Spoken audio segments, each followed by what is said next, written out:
the hushed sanctuary of first class on transatlantic Flight 76, a non-stop from New York to Geneva, was a world built on unspoken rules. It was a realm of warm towels, pre-departure champagne, and the polite mutual ignorance of wealth. The air itself, filtered and climate-controlled, seemed to carry the scent of worn leather and expensive perfume. But when Arthur Finch, a man whose real estate fortune was as old and unyielding as the granite facades of his Manhattan high-rises, decided the young black woman in seat 3B was an unacceptable stain on this mahogany and leather tapestry, he wasn't just being rude. He was unknowingly threatening a national security directive so sensitive it was classified above the president's daily briefing. He thought he was putting a charity case in her place. He had no idea he was attempting to intimidate the single most important person on the North American continent, a woman protected not just by law, but by the desperate, terrified hope of the entire Western world. Arthur Finch, at 62, was a man carved from privilege. He moved with the slow, deliberate certainty of someone who had never been told no in a way that mattered. His suit was Savile Row, his watch was a Patek Philippe that cost more than a suburban home, and his face was a permanent mask of mild dissatisfaction. He was flying to Geneva to oversee the final acquisitions for a new luxury hotel, a deal that was more about ego than profit. As he settled into the plush leather of seat 4D, a spacious suite on the right side of the cabin, he surveyed his temporary kingdom. Everything was in its place. The hushed murmur of other titans of industry, the deferential smiles of the cabin crew, the clink of real crystal. Everything, that is, except for the occupant of 3B. She was young, no older than 20. She was dressed in practical, forgettable clothes. Dark cargo pants, worn hiking boots, and a simple heather-grey zip-up fleece from a brand one might find at a sporting goods store. Her hair was pulled back in a tight, intricate set of braids that fell to her shoulders. She wasn't gawking at the luxury around her. In fact, she seemed oblivious to it. Upon boarding, she had produced a pack of antiseptic wipes from a small utilitarian backpack and had systematically, almost scientifically, wiped down every surface of her suite: the tray table, the armrests, the remote control, the seatbelt buckle. Now she was hunched over a thick, heavily annotated scientific journal, her brow furrowed in concentration, a pair of simple wired earbuds in her ears. Arthur watched her for a full minute, a knot of irritation tightening in his chest. It was an affront. First class was an earned status, a reward for a life of ruthless success. Her presence felt like a clerical error, a tear in the fabric of the natural order. He flagged down the lead flight attendant, a polished woman in her 40s, named Margaret. "Excuse me," Arthur said, his voice a low baritone that expected and always received immediate attention. "There seems to be a mistake." Margaret leaned in, her smile perfectly calibrated. "Sir, how can I help you?" He gestured with a subtle nod of his head towards seat 3B. "That passenger, I believe she may be lost. Perhaps her seat is in the rear of the aircraft." He said rear of the aircraft the way one might say the servants' quarters. Margaret's smile didn't falter, but a flicker of something, weariness perhaps, crossed her eyes. "No mistake, Mr. Finch. That is Miss Vance. She is ticketed for Suite 3B. "Ticketed?" Arthur scoffed softly. "On whose dime? A diversity initiative? A lottery winner? It's distracting. People pay a great deal for a certain ambience." "I can assure you her ticket is valid," Margaret said, her tone a masterclass in polite stonewalling. "Can I get you another glass of champagne before we push back?" Arthur waved her away, his mood soured. He couldn't let it go. It was the principle of the thing. The girl, Miss Vance apparently, represented a dilution of his world, an intrusion of the common and mundane. He watched her pull a small temperature-controlled metal canister from her backpack. It was about the size of a thermos, with a complex locking mechanism on the lid. She checked the digital temperature gauge on its side, made a note in a small, leather-bound book, and then carefully placed it in the storage compartment at her feet. Drugs, Arthur thought with a sudden satisfying certainty. Or something equally illicit. She was a mule, using the cover of an expensive ticket to bypass scrutiny. It was the only explanation that made sense. The plane leveled off at its cruising altitude of 38,000 feet. The cabin lights dimmed to a soothing blue. Dinner service began, a ballet of porcelain plates and silver cutlery. Arthur ordered the filet mignon, medium rare, and a glass of a robust Bordeaux. As he ate, he kept glancing over at the girl. She had declined the meal service, instead producing a simple protein bar from her bag, which she ate while continuing to read her journal. She hadn't even turned on the movie screen. The sheer lack of appreciation galled him.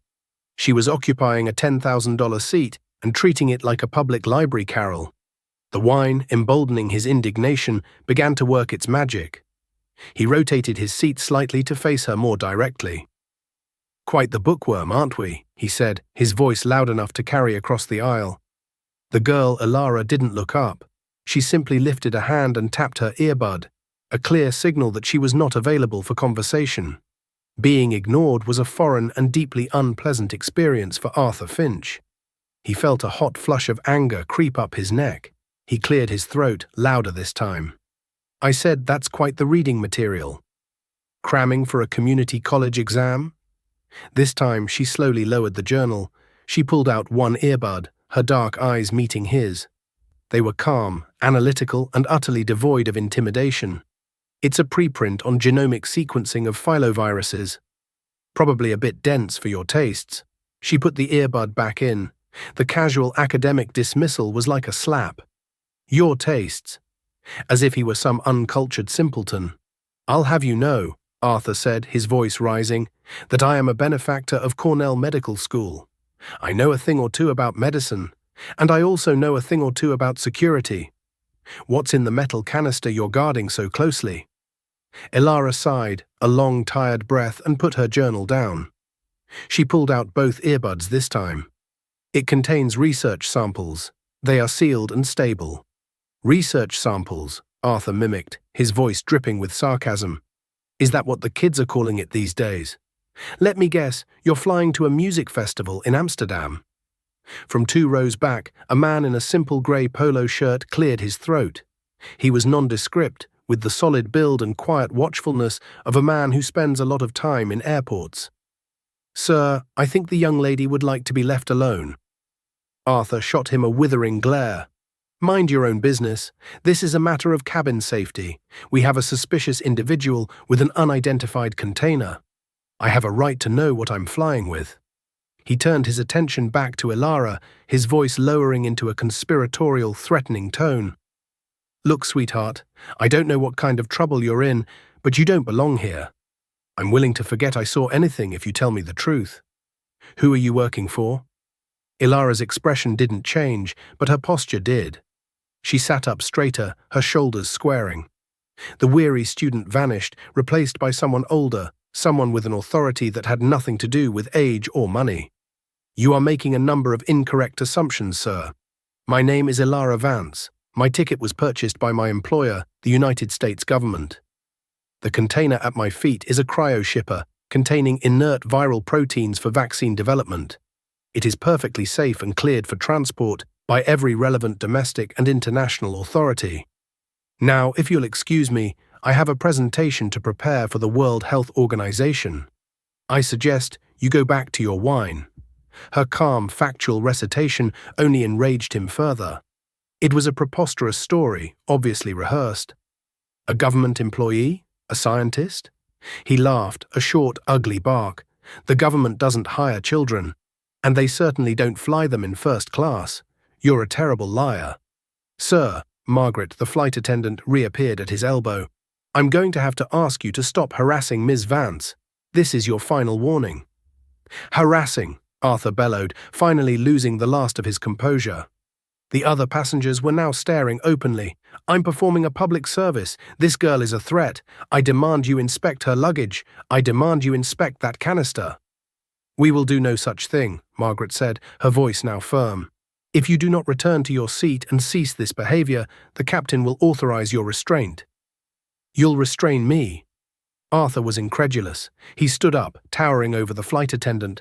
"I am Arthur Finch. My family practically built the terminal you departed from. I will have your job. I will buy this entire godforsaken airline and turn it into a cargo fleet just to spite you." He took a step into the aisle, his face contorted with rage. He pointed a trembling finger at Ilara.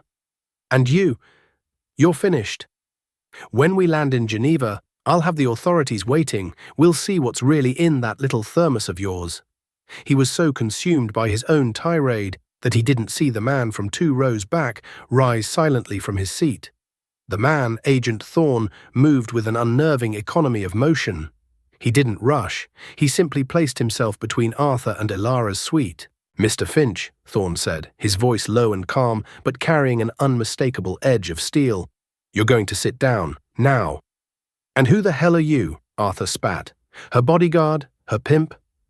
The cabin fell into a shocked, dead silence. The insult hung in the air, ugly and venomous. Thorne's eyes, which had been placid, hardened into chips of ice. He didn't raise his voice. He didn't have to. "I am Special Agent Thorne, Centers for Disease Control and Prevention, Office of Security and Emergency Operations. Ms. Vance is a Level 4 civilian asset under federal protection. The material she is transporting is designated critical to national security under Directive 17 of the Public Health Security and Bioterrorism Preparedness and Response Act. By interfering with her, you are not just being a public nuisance, you are committing a federal felony. So for the last time, sit down, shut your mouth, and pray to God that Ms. Vance doesn't decide to press charges." He subtly opened his jacket, revealing the butt of a handgun holstered at his side and a gold CDC badge clipped to his belt. Arthur Finch stared at the badge, then at Thorne's unblinking eyes, and then at the girl. Ilara hadn't flinched. She was watching him, but not with fear or anger. She was watching him with the detached curiosity of a scientist observing a specimen under a microscope.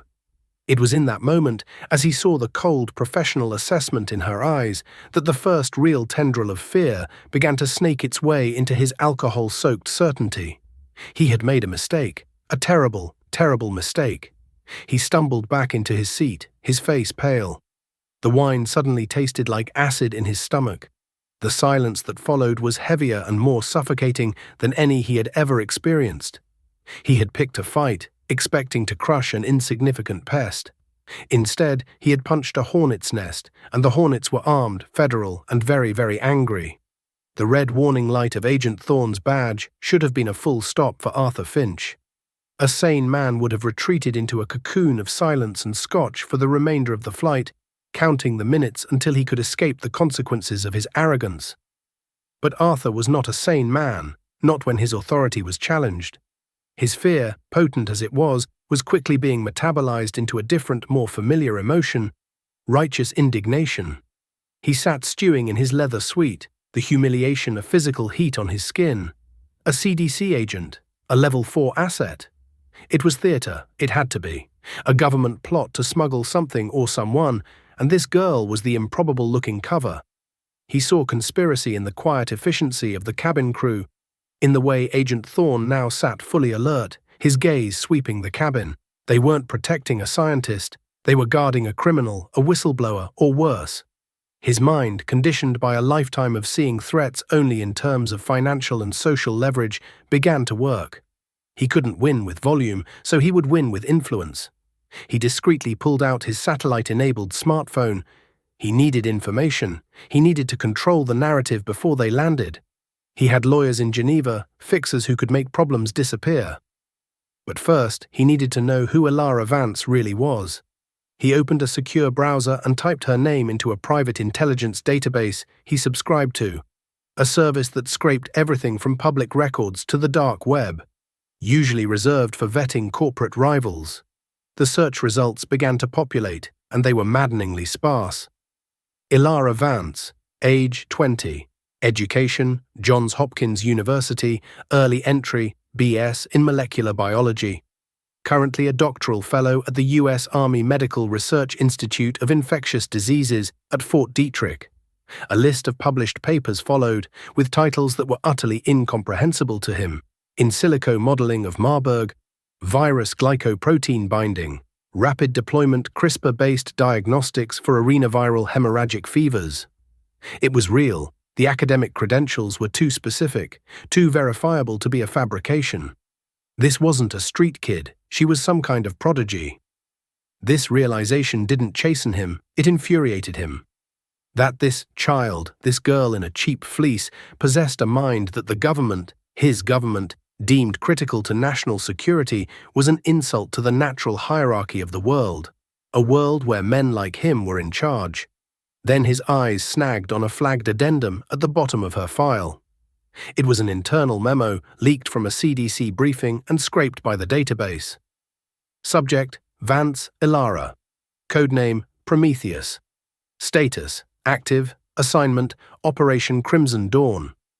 Objective: Transport of neutralized L-strain pathogen sample to WHO Cooperative Lab in Geneva for collaborative sequencing.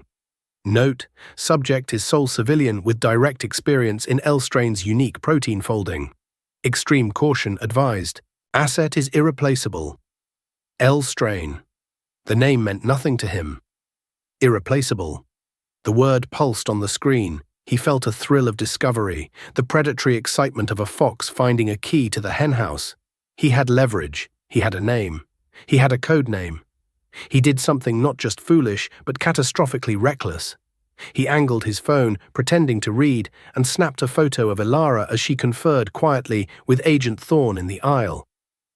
The click of the shutter was almost imperceptible, but Thorne's head snapped towards him instantly. "Mr. Finch," Thorne's voice was a low growl, "put the phone away." "I have a right to document my harassment," Arthur lied, his heart hammering. "You people have threatened me. I'm gathering evidence." "What you are doing," Thorne said, taking a step towards him, "is taking an unauthorized photograph of a protected federal operative on a secure mission. That is a violation of the Espionage Act. Delete the photograph. Now." "I'll do nothing of the sort," Arthur blustered, feeling a surge of power. "I know all about your little Operation Crimson Dawn. I know about the L-strain. You think you can intimidate me? I'll expose this whole charade." He saw the color drain from Thorne's face. In the aisle, Ilara went rigid. The playful, almost dismissive calm she had displayed earlier was gone, replaced by a look of stark, cold alarm. "What did you just say?" she asked, her voice a whisper that cut through the cabin's hum. "You heard me," Arthur sneered, feeling triumphant. "Codename Prometheus. You're not so secret now, are you?" He had expected fear, maybe even panic. He did not expect what happened next. Ilara looked past him, her eyes locking on something over his shoulder. Her scientific detachment shattered, replaced by an expression of pure, unadulterated horror. "Oh no," she breathed, her hand flying to her mouth. "Agent Thorne." His hand. Arthur turned. Standing in the aisle behind him was another first-class passenger, a quiet Russian man who had been reading a newspaper for most of the flight. The man was now staring at Arthur, a slow, cold smile spreading across his face. And in his left hand, which had been resting on the seat back, Arthur saw a tiny, almost invisible red dot of blood welling up from a fresh pinprick on his index finger. The man's other hand was tucking a small pen-like object back into his jacket pocket. "What?" Arthur said, confused. "What about his hand?" "The pin," Ilara said, her voice trembling. He pricked himself. "He's infected." Before Arthur could process this, the Russian man lunged, not at Ilara, but at him. He grabbed Arthur by the lapels of his expensive suit, his face inches away. "You have done us a great service, Mr. Finch," the man hissed in a thick accent, a fine spray of spittle landing on Arthur's cheek. "A great service." Thorne reacted instantly, drawing his weapon in a blur of motion. "Federal agent, get down," he roared. But it was too late. The Russian shoved Arthur violently back into his seat and then collapsed into the aisle, a series of convulsions already racking his body. A dark, bloody foam began to bubble from his lips. Panic erupted in the cabin. Passengers screamed. Margaret, the flight attendant, rushed forward. "Stay back," Ilara screamed, her voice ringing with an authority that stopped everyone in their tracks. "Everyone, stay away from him. Don't touch him." She was already pulling a small kit from her backpack. Gloves, a mask, a pair of protective goggles. She snapped them on with practiced speed. "Thorne, call the cockpit now," she commanded, her voice muffled by the mask. "Declare a code black biohazard emergency. Nobody on or off this plane. Tell them to divert to the nearest military airfield with quarantine facilities. We have a confirmed L-strain exposure." Arthur sat frozen in his seat, the Russian's spittle feeling like fire on his cheek. L-strain? What is L-strain? He stammered, his mind refusing to connect the dots. Ilara turned to him, and through the plastic of her goggles he saw an ocean of fury and despair. L-strain is Lassa V, a weaponized airborne variant of the Lassa hemorrhagic fever virus, she said, her voice flat and cold as a morgue slab. It has a 90% mortality rate and no known cure. The man on the floor was a foreign agent. He wasn't trying to steal my samples, he was trying to become a living biological weapon. He just infected himself, and when he grabbed you, Mr. Finch, she paused, letting the implication land with the force of a physical blow. He infected you too. Congratulations, Arthur. In your desperate need to win an argument, you haven't just exposed a state secret. You've made yourself patient zero of a global pandemic. The world inside the aluminum tube of Flight 76 shrank to a single horrifying point of focus. The screams of the other passengers faded into a dull roar in Arthur's ears. The only reality was the dying, convulsing spy on the floor, and Ilara Vance's voice, filtered through her mask, pronouncing his death sentence. Airborne, she had said. The word echoed in the sudden, tomb-like silence of the cabin. Every breath he took felt like he was inhaling glass. Every tickle in his throat was the phantom onset of a gruesome end. Agent Thorne was on the interphone to the cockpit, his voice a clipped, urgent monotone, relaying Ilara's instructions. Repeat code black. Isolate the cockpit. No cabin air recirculation. I need you to contact NORAD and the HHS Emergency Command. We require immediate military escort and diversion to the nearest BSL-4 capable facility. Acknowledge. The captain's voice, when it came over the PA system, was stripped of its usual folksy calm. Ladies and gentlemen, this is your captain speaking.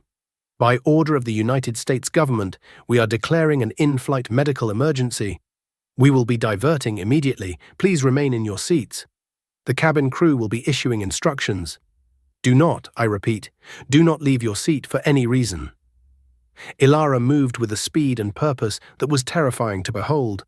The 20-year-old student was gone, replaced by a field commander in the midst of a battle. Margaret, she barked at the lead flight attendant, who was frozen in shock near the galley. Get me every blanket and bottle of alcohol you have. We need to cover the body. Thorne, help me move the passengers from the front 3 rows to the back of the cabin. We need to establish a hot zone. Hot zone? A man in seat 2A stammered, his face ashen. Yes, Ilara snapped, not looking at him. This half of the cabin is now considered a contaminated area. Anyone who was near Mr. Finch or our deceased friend here is considered exposed. The word deceased hung in the air. The Russian agent's convulsions had stopped. He lay still, a grotesque parody of sleep on the plush cabin carpet. Arthur couldn't move. He was paralyzed, a statue of terror in a $1,000 suit. He could feel the eyes of every other passenger on him. He wasn't a titan of industry anymore. He was a leper. He was the source of the plague. Me, he whispered, his voice a dry rasp. I'm exposed. Ilara finished securing a blanket over the body with duct tape she had produced from her seemingly bottomless bag. She walked over to his suite, stopping a careful 6 feet away. The agent's saliva made contact with your face. That's a primary vector for Lassa V. Furthermore, your proximity to him during the agonal phase, when viral shedding is at its peak, makes you the highest-risk individual on this plane. You are no longer Arthur Finch. You are a potential biohazard. She looked at him, and for the first time, he saw something other than anger or professional detachment in her eyes. It was pity, a cold, clinical pity. There is an experimental antiviral, she said quietly, as if speaking to herself. It's a monoclonal antibody treatment. I developed the protocol myself. It's unproven, has never been tested on humans. But it's the only chance you have. The only chance any of us have if this gets out. The base components are in my cryoshipper. Hope, fragile and desperate, flickered in Arthur's chest. You can save me. I don't know, she said, her honesty more terrifying than any threat. But my work, the very work you tried to stop, is now your only hope for survival. The irony is not lost on me. The plane banked sharply, the force pressing him into his seat. Outside the window, the dark blue of the Atlantic sky was suddenly pierced by the sight of two fighter jets, sleek and grey, taking up position on their wings. They were not there to guide them. They were there to ensure that if the plane deviated from its new course, it would be shot out of the sky, a necessary sacrifice to prevent its deadly cargo from reaching land. For the next 2 hours, the first-class cabin became an impromptu quarantine ward. Under Elara's direction, the crew, wearing makeshift masks from napkins and gloves from the medical kits, distributed bottled water and tried to keep a semblance of calm. But the fear was a living thing, a palpable presence in the recycled air. Every cough, every sneeze sent ripples of panic through the passengers. Arthur sat alone, a pariah in his own kingdom. He watched Elara work. She never rested. She took detailed notes, interviewed passengers about their proximity to the Russian, and drew up a risk assessment chart on the back of a menu. She was a whirlwind of competence in a vortex of chaos. He saw the way Agent Thorne deferred to her, the way the captain's updates were directed to her. In this crisis, she was the highest authority. Her intellect, the very thing he had mocked, was the only thing keeping them all from a horrific death. He thought of his life, his buildings, his billions, his social standing. All of it was meaningless now.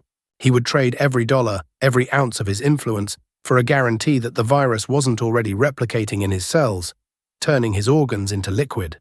The plane began its descent, not toward the gentle hills of Geneva, but the stark, concrete expanse of a military base in the Azores he'd never heard of. As they broke through the clouds, he didn't see a terminal or passenger gates. He saw hangars, Humvees, and figures in full-body yellow hazmat suits moving across the tarmac. The plane landed with a jolt. It didn't taxi to a gate, it rolled to a stop in an isolated quarantine zone where it was immediately surrounded by military vehicles. The engines spooled down into an eerie silence. A mobile staircase was driven to the door, but no one opened it. A voice crackled over the captain's radio, loud enough to be heard in the silent cabin. Flight 76, this is Commander Rice, Layes Field Bio-Response Unit. The aircraft is now under military quarantine. We are deploying a mobile containment tunnel. No one will disembark until we give the all-clear. We have a manifest of all passengers. We need to speak with a Miss Elara Vance. Elara picked up the interphone. This is Vance. Ma'am, the voice on the radio was filled with a respect that bordered on reverence. We've been in contact with Fort Detrick. General Miller is on a secure line for you. He says to tell you that Prometheus is a go. Elara closed her eyes for a moment. Understood. Tell the General the experiment is about to begin. And my first test subject has just been delivered. She put down the phone and looked directly at Arthur Finch. Her face was grim. Welcome to the laboratory, Mr. Finch. The deplaning process was surreal, a scene from a science fiction nightmare. A pressurized, transparent tunnel was attached to the aircraft door, leading to a large, inflatable containment structure that had been erected on the tarmac. One by one, passengers were escorted out by soldiers in the ominous yellow hazmat suits. They moved in single file, their faces masks of terror, stripped of their wealth and status, reduced to potential sea areas of a deadly plague. Arthur was the last to be escorted from the silent, tomb-like cabin. The two soldiers in their bright yellow hazmat suits moved with a disquieting lack of urgency, their actions precise and devoid of emotion. They were not handling a man, they were managing a contamination event. One held a thermal scanner, its infrared beam painting an invisible line across Arthur's forehead. Core temperature 38.9 Celsius. Significant diaphoresis noted on facial and neck surfaces. The soldier's voice crackled, distorted and metallic through his suit's external speaker. Subject is presenting as symptomatic. The other soldier raised a pair of heavy-duty plastic zip-tie restraints. Sir, place your hands behind your back. You need to come with us now. The word symptomatic was a physical blow, knocking the air from Arthur's lungs. He had been sweating profusely, a clammy, unnatural sheen on his skin, but he had clung to the desperate hope that it was merely fear. No, he stammered, his voice a pathetic croak. No, I feel fine. The cabin was warm. I'm just anxious. They did not debate. They did not reassure, they simply closed the distance, and the authority in their posture was absolute. Arthur felt his arms being pulled behind his back, the plastic biting into the skin of his wrists. They guided him forward, past the still blanket-shrouded form of the Russian spy on the floor, a grotesque landmark in the geography of his new reality, and into the sterile maw of the containment tunnel. Through the tunnel's transparent, flexible walls, he saw the organized chaos on the tarmac. He saw the other passengers being led, one by one, into a large white inflatable structure, and he saw Ilara. She was not with them. She stood apart, flanked by two figures in military uniforms, their faces grim. She was pointing at a schematic held by one of the officers, her posture radiating an authority that belied her age. As they led him past, her eyes met his through the layers of plastic. There was no triumph in her gaze, no satisfaction. There was only the cold, appraising look of a scientist observing the arrival of a critical and highly dangerous piece of experimental equipment. His destination was not the communal quarantine tent, but a smaller, isolated metal container that had been offloaded from a military transport truck. It was a mobile BSL-4 isolation unit. The interior was stark white, seamless, and brutally functional. A molded cot, a steel toilet, a small sink. The heavy door hissed shut behind him, the sound of a locking mechanism engaging with a finality that echoed in his soul. He was utterly alone, sealed away from the world. A nurse, a faceless figure in a containment suit, entered through a second pressurized door. She worked in silence, drawing vials of blood, attaching sensors to his chest and forehead, her movements efficient and devoid of any human connection. He tried to ask questions, but she either couldn't hear him through her helmet or was under orders not to respond. For 12 hours, he was left in absolute silence, a silence so profound it was a noise in itself, broken only by the low, constant hum of the HEPA filters that scrubbed the very air he breathed. The world of influence and power he had inhabited his entire life had vanished.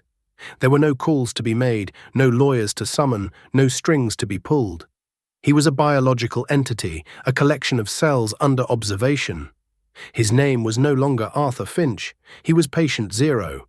His fate, he knew with a certainty that chilled him more than any fever, was now entirely in the hands of the 20-year-old prodigy he had so casually and cruelly dismissed. Late that night, a sterile white panel on the wall opposite his cot flickered to life. Ilara's face appeared, magnified and slightly distorted by the camera's lens. She was inside a laboratory, surrounded by complex machinery. She wore a full pressurized biocontainment suit, the clear helmet encasing her head. Her face was drawn with exhaustion, dark circles under her eyes, but those eyes were intensely focused, burning with a fierce intelligence.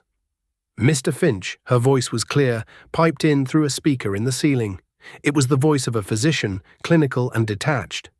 We've completed the initial RT-PCR analysis of your blood samples. I'm afraid it confirms our field diagnosis. You have an active Lassa V infection.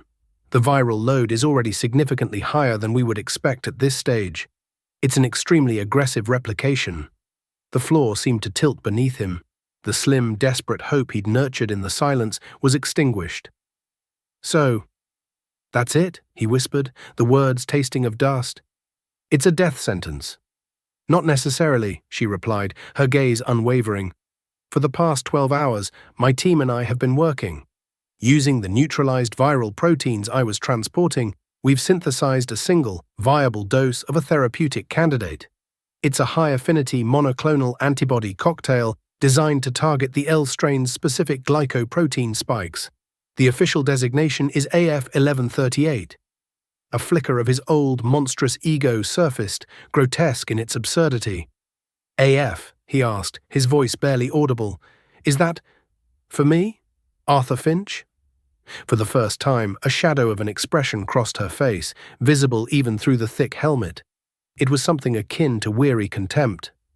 No, Mr. Finch, the designation predates you. It stands for Ethiops femus, ape feces. The original non-weaponized virus was first successfully isolated from primate droppings collected near a bat colony in West Africa. Your initials are a deeply unfortunate coincidence. The casual scientific brutality of her explanation was more effective than any physical blow. It stripped him of his last shred of self-importance. He was not the hero of this story, or even the villain. He was a footnote, a coincidence. The treatment, she continued, her tone all business again, is radically experimental. It has never been used on a human subject.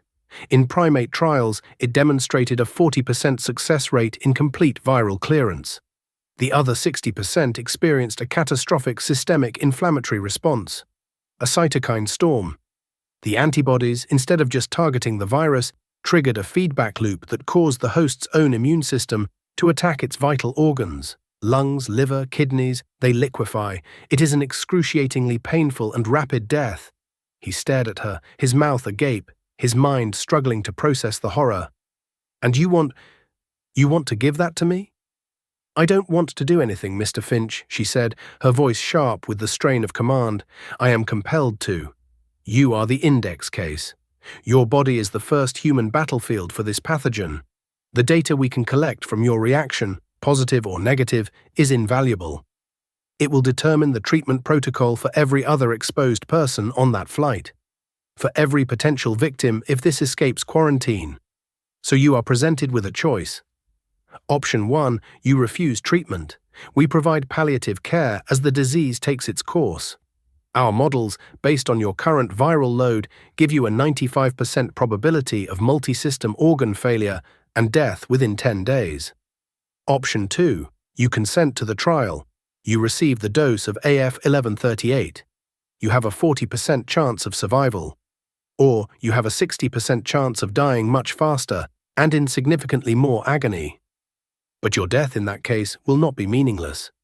The data gathered from your final hours could help us refine the dosage and save everyone else. It was a monstrous, impossible calculus, a choice between certain, relatively slow death and a probable, agonizingly fast one that might serve a greater good. It was the ultimate karmic retribution for a life lived in the singular pursuit of self-interest. He, who had never sacrificed anything for anyone, was being asked to potentially sacrifice his own agonizing death for strangers. His throat was tight, his voice a broken thing. What? What do you think I should do? The question was an admission of utter defeat. Arthur Finch, who had dictated terms to boards of directors and city governments, was begging for guidance from his jailer. Ilara was silent for a full minute, the only sound the hum of the filters. When she spoke again, the clinical edge in her voice had softened, replaced by a profound weariness. 3 days before I boarded Flight 76, I was at a temporary Médecins Sans Frontières clinic in a village in Liberia. A 6-year-old girl was brought in. She had contracted the naturally occurring Lassa fever. Her parents were subsistence farmers. They had nothing. They carried her for 2 days on foot to reach us. They had no choices, Mr. Finch. No experimental drugs, no BSL-4 facilities. All they had was a desperate, fading hope. I held that little girl's hand for 12 hours and watched her bleed to death. You, Mr. Finch, sitting in your climate-controlled isolation unit, have a choice. You have a 40% chance. In the grand scheme of things, that is a staggering privilege. I cannot tell you what to do with it. The screen went dark, plunging the room back into its stark white silence. Arthur sat on the cot, the weight of her words pressing down on him. He thought of his life, a towering edifice of acquisitions. He had acquired buildings, companies, art, influence. But it was all hollow. He had never created anything of value, never saved a single life. He had only ever consumed. Now, at the precipice of his own extinction, his only path to a meaningful existence was to become a data point in an experiment. A guinea pig. A coincidence named after ape feces. When the silent nurse returned an hour later, holding a tablet with a digital consent form, he didn't hesitate. He took the stylus in his trembling hand and signed his name. I'll do it, he said, his voice firm for the first time in days. I consent. The week that followed was not a blur, it was a descent, circle by agonizing circle, into a personal hell. The infusion of the cool liquid into his veins was followed by a deceptive calm, and then the storm broke. The fever was a living entity, a fire that consumed him from the inside out. The world dissolved into a series of nightmarish hallucinations, his life's cruelties replaying as grotesque fever dreams. He was in his boardroom, but the mahogany table was a gurney, and the men he had bankrupted and destroyed were doctors in bloody scrubs, shaking their heads. He saw the stock ticker, but instead of numbers, it showed his plummeting platelet count. He tasted blood in his mouth, felt the searing pain in his kidneys, the sensation of his own body declaring war on itself. Through fleeting moments of lucidity, he was aware of the monitor on the wall. Ilara was always there. He saw her helmeted face, her eyes red-rimmed with exhaustion as she dictated streams of data to her team. She was a constant, tireless sentinel at the edge of his suffering. He once woke from a delirium, convinced his skin was on fire, and saw her on the screen, her head in her hands for a brief second. A portrait of sheer exhaustion and overwhelming pressure. Before she straightened up and went back to the data. In that moment, he didn't see an enemy or a savior. He saw a young woman carrying the weight of the world, and he, Arthur Finch, was her burden. On the morning of the 8th day, something shifted. The fire did not vanish. It receded. The pain ebbed, leaving behind a profound, bone-deep ache. He woke up drenched in sweat, the thin mattress soaked through, but his mind was, for the first time in a week, clear. He felt hollowed out, fragile as glass, but the storm had passed. He was alive. The monitor flickered on. It was Ilara.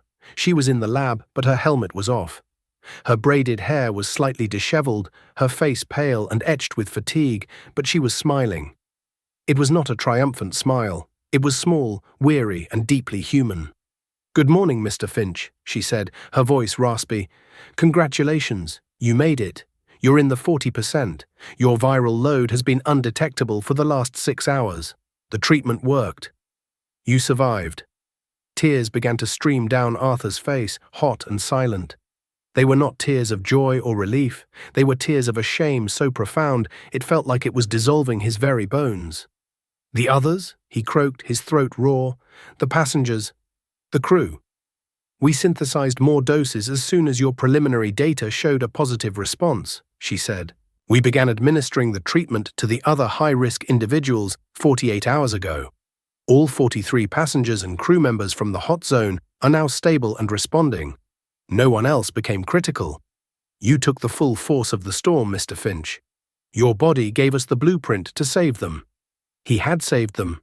By making the most selfish choice of his life, the choice to take a chance on his own survival, he had inadvertently performed the most selfless act imaginable.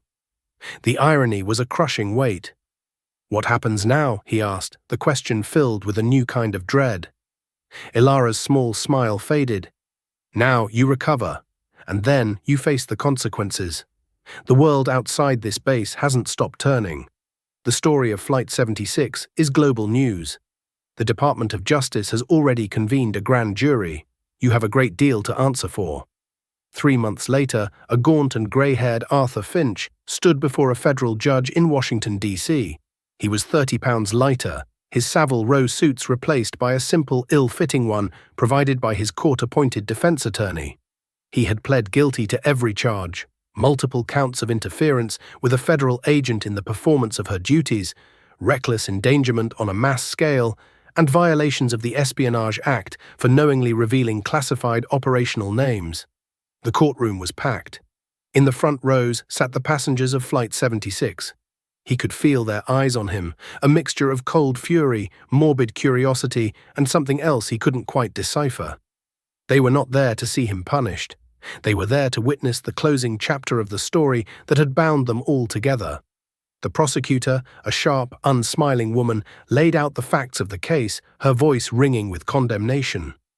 She described his arrogance, his prejudice, his reckless tirade that had directly led to a foreign agent activating a biological weapon. She painted a picture of a man whose ego had nearly become the spark for a global pandemic. Then, for their final witness, they called Dr. Ilara Vance to the stand. She walked to the witness box with a quiet confidence. She wore a simple navy blue dress, her hair pulled back professionally. She looked at Arthur, and her expression was neutral, giving nothing away.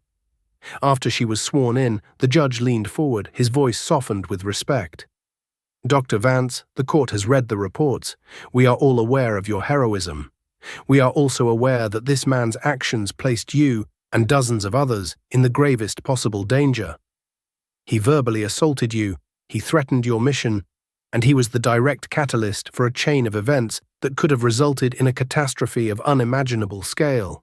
In your opinion, what would constitute a just punishment? Arthur closed his eyes. He expected a righteous demand for the maximum sentence, a life spent rotting in a federal prison. He deserved no less.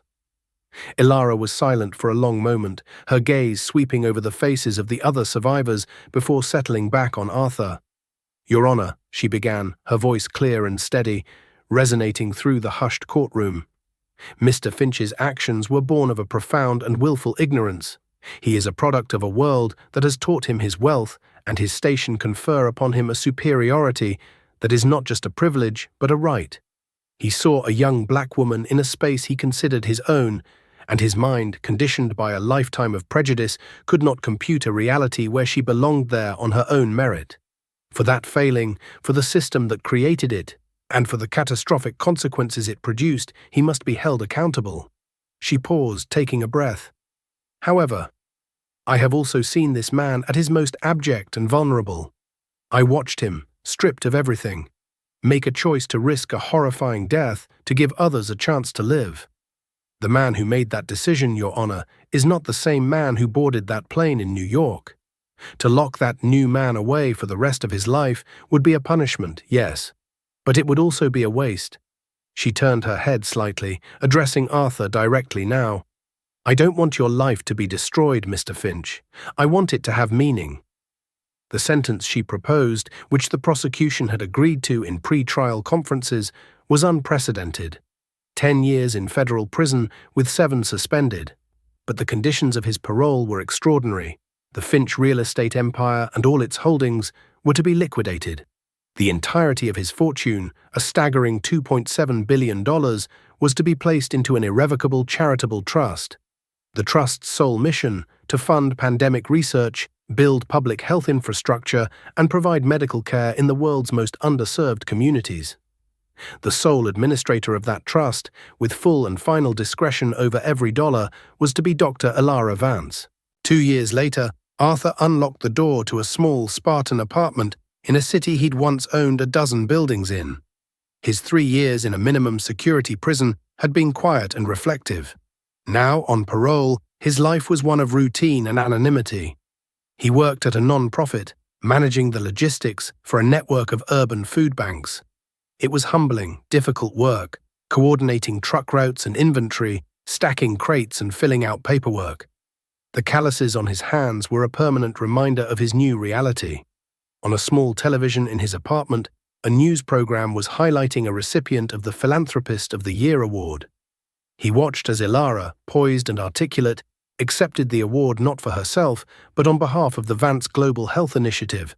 The report showed footage of new clinics in sub-Saharan Africa, mobile vaccine units in Southeast Asia, and a state-of-the-art research facility in Brazil, all funded by the Finch Trust. His name was never mentioned. His penance was his erasure. That evening, a small package arrived. There was no return address. Inside was a simple silver picture frame. It held a photograph of a smiling family, a man and a woman he recognized from the front rows of Flight 76, holding a baby girl with bright, curious eyes. Tucked into the corner of the frame was a small handwritten note. "Her name is Hope," the note read. "This is what a 40% chance looks like. Thank you." Arthur placed the frame on his small bookshelf. He had lost an empire, his name, his freedom, his past. But as he looked at the photograph, he understood. He had spent his entire life building monuments of steel and glass to himself, structures that would bear his name for a century. But Ilara Vance, the girl in the cheap fleece, had given him something more. She had taken the rubble of his life and used it to build a legacy he could never claim. A legacy of quiet, anonymous hope. It was a brutal, beautiful lesson, learned in a crucible of terror at 38,000 feet. And for the first time in his long, empty life, Arthur Finch felt rich.